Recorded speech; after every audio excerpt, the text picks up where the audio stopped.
মির্জাপুর উপজেলার উত্তর পূর্বে অবস্থিত সম্ভাবনাময় পাহাড়ি জনপদ তরফপুর ইউনিয়নের পাথরকাটা উচ্চ বিদ্যালয়ে বৃত্তি ও পুরস্কার প্রদান অনুষ্ঠান এবং বিজ্ঞান ও রোবোটিক্স প্রদর্শনী অনুষ্ঠান অনুষ্ঠিত হয়েছে। পঞ্চম ও অষ্টম শ্রেণীর শিক্ষার্থীর মাঝে প্রথম স্থান অধিকার করে আল মাজিদ খান ও মিথি খান। নিজস্ব প্রতিনিধি কাজী সাব্বিরের তথ্যচিত্রে থাকছে বিস্তারিত। বুধবার সকালে তরফপুর ইউনিয়ন বিজ্ঞান ক্লাব ও পাঠাগারের উদ্যোগে বৃত্তি ও পুরস্কার প্রদান অনুষ্ঠানের সভাপতি ছিলেন আব্দুল্লাহ রুবেল।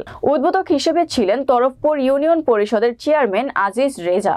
বিশেষ অতিথি ছিলেন মাধ্যমিক উপজেলা শিক্ষা কর্মকর্তা মোহাম্মদ নজরুল ইসলাম আরো অনেকে।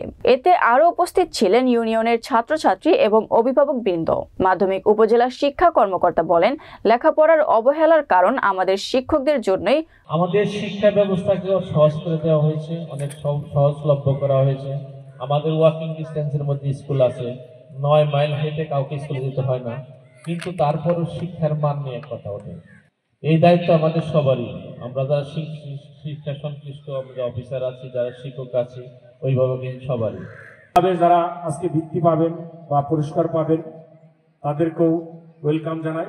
যারা পান নাই তারা আগামী দিনে যেন পান, সেইটাও যেন ক্লাব জন্য বা আমার এলাকার জন্য, দেশের জন্য তো বড় কথা, এলাকার জন্য আমি কিছু করি, এবং সেই উদ্দেশ্যে যখন কথাবার্তা হয় মাহবুবের সাথে আমার কথাবার্তা হয়। মাহবুব আসলে অনেক ইন্টারেস্টেড ছিল, অ্যাক্টিভিটিস ছিল। তো মাহবুব আমি আরো বেশ কিছুজন মিলে আমাদের বিজ্ঞান ক্লাবের উদ্যোগটা নেই, এবং বিজ্ঞান ক্লাবের উদ্যোগ নেওয়ার পর আপনারা এখন এতগুলি মানুষ এখানে বসে আছেন, আমাদের কথা শুনতেছেন। তো অবভিয়াসলি আপনাদের ইন্টারেস্ট আছে দেখেই কিন্তু আপনারা এখানে আসছেন, নাহলে কিন্তু এখানে আসতেন না।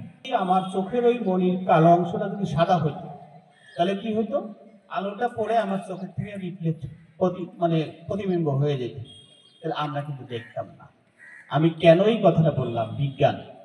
আমরা এখানে মা বোন কিংবা মেহমান যারা বসে আছে, আমাদেরকে যারা আমার ছেলে মেয়ে ভবিষ্যৎ প্রজন্ম, তাদেরকে আমার বুঝাইতে হবে প্রত্যেকটা পদে পদে বিজ্ঞান আছে। আমি এখানে বসে আছি, আমি একটা কালো ড্রেস করে, আমার এই জন্য গরম লাগছে। আমি যদি সাদা ড্রেস করতাম গরমটা কম লাগতো। কেন? আমার এই রোদটা শোষণ করছে কালো ড্রেস, যার কারণে আমার গরম লাগছে। যদি সাদা ড্রেস করতাম এইখান থেকে আলোটা রিফ্লেকশন হয়ে চলে যেত, তাহলে আমি গরমটা অত অনুভব করতাম না। তাহলে আমরা কিন্তু খাচ্ছি, চলছি, ফিরছি, ব্যবহার করতেছি, সব জায়গায় বিজ্ঞান। এছাড়াও সারাদিন ব্যাপী বই, বিজ্ঞান ও রোবোটিক্স প্রদর্শনী করেন এবং সম্মাননা ক্রেস এবং শিক্ষার্থীদের মাঝে পুরস্কার বিতরণের মাধ্যমে অনুষ্ঠানে বৃত্তি পরীক্ষায় প্রথম স্থান হওয়ায় আনন্দিত মিথি আক্তার। তরফপুর ইউনিয়ন বিজ্ঞান ক্লাব ও পাঠাগারের উদ্যোগে যে বৃত্তি পরীক্ষার আয়োজন করা হয়েছিল, সেই অনুষ্ঠানে আমি অংশগ্রহণ করেছিলাম এবং আমি প্রথম স্থান অধিকার করেছি। এর জন্য আমি খুবই আনন্দিত। আমি কল্পনা করিনি যে আমি এতগুলো স্কুলের মধ্যে প্রতিযোগিতা হয়ে প্রথম স্থান অধিকার করব। আমি আপনাদের কাছে দোয়া চাইবো আমি যেন আরো উঁচুতে উঠতে পারি এবং আর ভালো কিছু করতে পারি। এমন পরিকল্পনা করে সামনের দিকে এগিয়ে যেতে চায় তরফপুর ইউনিয়ন বিজ্ঞান ক্লাব ও পাঠাগারের সকল সদস্যরা।